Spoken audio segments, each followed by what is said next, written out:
बच्चों अब हम कर रहे हैं प्रश्नावली 8.3 का बी भाग।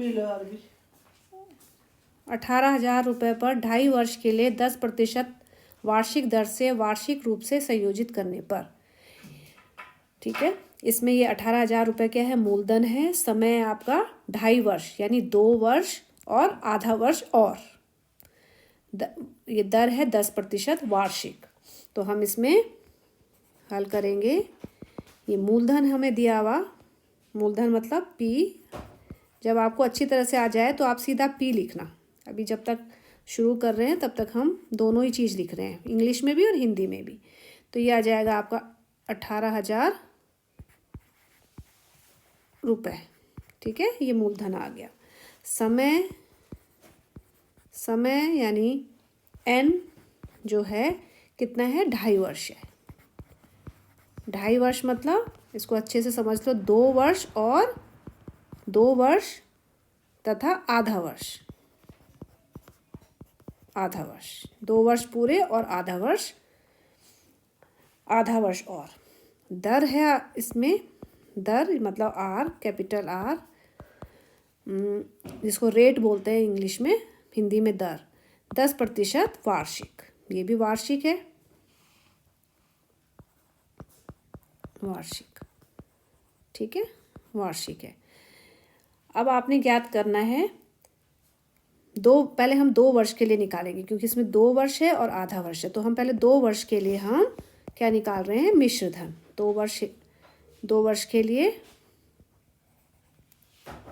2 वर्ष के लिए, ठीक है, हम 2 वर्ष के लिए निकाल रहे हैं। ये हो जाएगा मिश्र धन मतलब ए, ठीक है। ए निकाल रहे हैं, P इंटू, सूत्र लगाएंगे, P into 1 plus R upon 100 to the power n, ठीक है।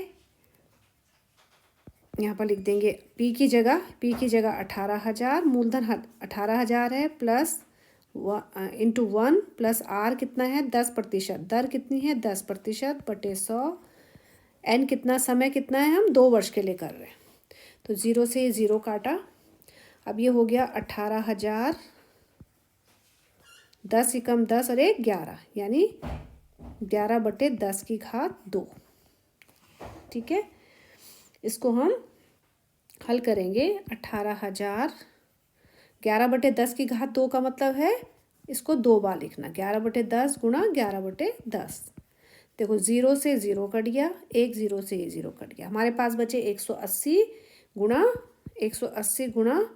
11, 11 इंटू 11, यानी 180 को आप गुणा करेंगे 11 11 11 जो 121 से, तो हमारे पास ए आ जाएगा 21,780 रुपये, ठीक है।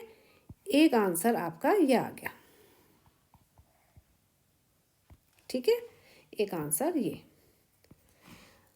अब हमने आंसर भी नहीं, अभी ये आंसर नहीं है, सॉरी, अभी हमने ये आधे वर्ष के लिए और करना है।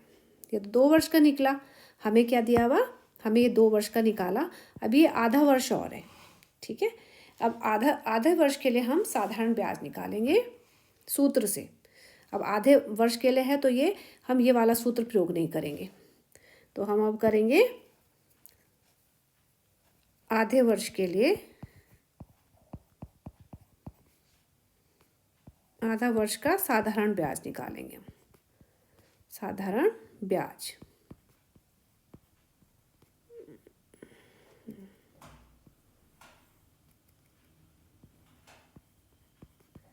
इसका सूत्र होता है मूलधन गुणा दर गुणा समय बटे 100। ये याद होगा आपको, है ना। मूलधन गुणा दर गुणा समय बटे 100, ये सूत्र मैंने आपको करवाया था पहले।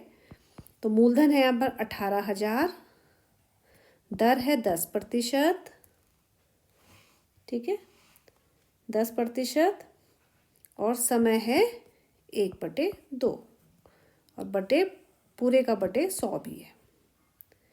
अब हम इसको काट देंगे, 0 से 0, 0 से 0, 2 एकम 2, 2 9 18, 0 0, 900 सॉरी, इसमें हमारा ब्याज, अब हाँ, अब हमें ये ध्यान रखना है, यहाँ पर जो होगा ब्याज जो होगा वो क्या हो जाएगा, ये जो 2 वर्ष के बाद जो ये मिश्र धन है ये आपका मूलधन हो जाएगा। ठीक है, इसके लिए आप एक थोड़ा समझ लो। मान लो चक्रवृद्धि ब्याज क्या होता है। मान लो आपने 1,000 रुपये जमा किए बैंक में, ठीक है, 2 वर्ष के लिए जमा किए, तो 1,000, और इसमें ब्याज लग रहा है 10% वार्षिक। तो 1,000 में 10% 1 साल के लिए निकालेंगे तो कितना बन जाएगा,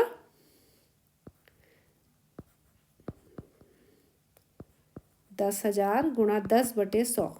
ठीक है, ऐसे निकाला हमने 10% 1 साल के लिए, तो क्या हो जाएगा, 100 रुपये आपका ब्याज मिला। मतलब जो आपके 1,000 रुपये था आपने जमा किया, उसमें आप 100 रुपये जोड़ दो तो आपके पास क्या हो गया, 1,000 का 1,100 रुपये बन गए।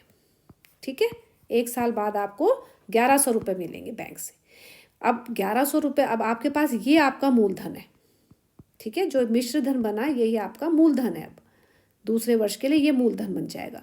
तो ये मूलधन बन जाएगा, तो फिर इसमें फिर 10% ब्याज लगा 1 साल और के लिए।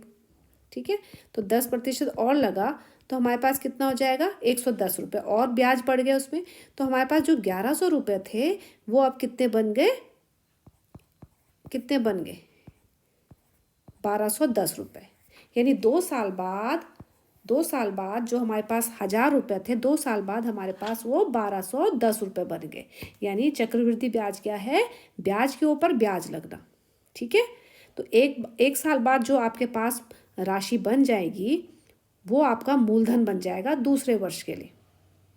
ठीक है, और उसमें आप ब्याज निकालेंगे फिर, और उसको आखिर में जोड़ के जो धन राशि होगी ये आपका क्या होगा, कुल राशि मिल जाएगी आपको। अब बच्चों यहाँ पर था हमारा आधा वर्ष के लिए। अब आधे वर्ष के लिए अब ये जो 21,780 रुपये जो हो गए हैं हमारे, पहले हमारे पास 18,000 रुपये थे, वो हमारे पास बन गए हैं 21,780 रुपये। ठीक है, अब ये हमारे पास 2 साल बाद हमारे पास इतने रुपए हैं बैंक में मान लो, तो ये हमारा मूलधन का काम करेगा। तो मूलधन हम क्या लिखेंगे, 21,780 रुपये। अब हमें जीरो से हमने जीरो काट दिया था, ये जीरो से जीरो कट गया, 2 से काटेंगे 2, एकम 2, 1 है नहीं जाने की जीरो, ये 17 बन गए, 2 8 16, 1 बचा, ये 18 बन गया, 2 9 18, यानी 1,090 रुपये ये आपके ब्याज आया आधे वर्ष का। तो इसका मतलब अब आपकी कुल राशि 2.5 वर्ष बाद मिश्र धन कितना हो जाएगा, 2.5 वर्ष बाद मिश्र धन हो जाएगा, यानी कुल धन कितना हो जाएगा, मिश्र मतलब ए कितना हो जाएगा, 21,780 रुपये तो आपके पास 2 वर्ष बाद हो गए थे, और आधे वर्ष का ब्याज उसमें और लगा, तो कुल हो जाएगा, यानी ये 21,780 में हम 10,089 और जोड़ देंगे, तो ये जोड़ के हो जाएगा, ये आपके पास जोड़ के आ जाएगा 22,869 रुपये। ये आपके पास मिश्र धन आ गया 2.5 वर्ष बाद। एक आंसर ये हो गया, ये आंसर आया आपका। अब हमें ज्ञात करना है चक्रवृद्धि ब्याज। चक्रवृद्धि ब्याज को बोलते हैं CI, कंपाउंड इंटरेस्ट। चक्रवृद्धि ब्याज ना लिख के हम क्या लिखेंगे, CI। ये होता है CI बराबर है A माइनस P। ठीक है, A माइनस P। तो यहाँ पर हम लिख देंगे A कितना है, 22,869 में से मूलधन कितना था, 18,000 रुपये, और इसको घटा के हमारे पास आ गया 4,869 रुपये। ये आपका चक्रवृद्धि ब्याज आ गया 2.5 वर्ष बाद। ओके बच्चों, तो इसको ध्यान से करना। पहले हमने 2 वर्ष 2.5 वर्ष था, तो क्योंकि वार्षिक जो दर थी वो वार्षिक थी, तो हमने क्या किया, इसको 2.5 वर्ष को 2 हिस्सों में बांट दिया, 2 वर्ष और आधा वर्ष। पहले हमने 2 वर्ष के लिए निकाला मिश्र धन, वो हमारे पास 21,780 आ गया।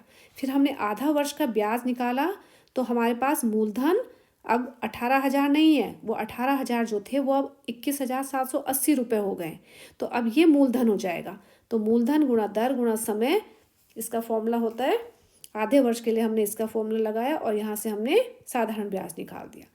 अब ये ब्याज, और अब आपकी कुल राशि कितनी हो जाएगी, 21,780 में हम 21,780 में हम क्या जोड़ देंगे, इसमें हम क्या जोड़ देंगे, 1,089 रुपये। ठीक है, या हाँ, तो इसमें हमने जोड़ दिया, तो ये हो जाएगा 22,869। हमने उसके साथ हमने चक्रवृद्धि ब्याज भी ज्ञात करना था, तो चक्रवृद्धि ब्याज का सूत्र होता है A माइनस पी। ए कितना है, 22,869 में से हमने मूलधन घटा दिया, जो हमारे पास सबसे पहले धनराशि थी वो थी 18,000। 18,000 माइनस किए तो 4,869 रुपये आपके ब्याज आ गया, चक्रवृद्धि ब्याज। ये आपका आंसर।